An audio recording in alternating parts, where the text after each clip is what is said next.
So friends, सुबह तो इन लोग का था आपका ड्राइंग कंपटीशन, तो अभी है फैंसी ड्रेस कंपटीशन। तो देख सकते हैं सब बच्चे लोग रेडी हो गए हैं।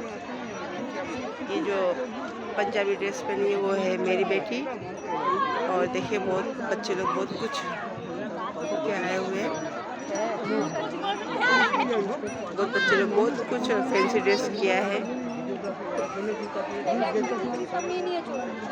और मैंने मेरी बेटी को थोड़ा सिंपल ही रख दिया, उसको पंजाबी बना के रख दिया।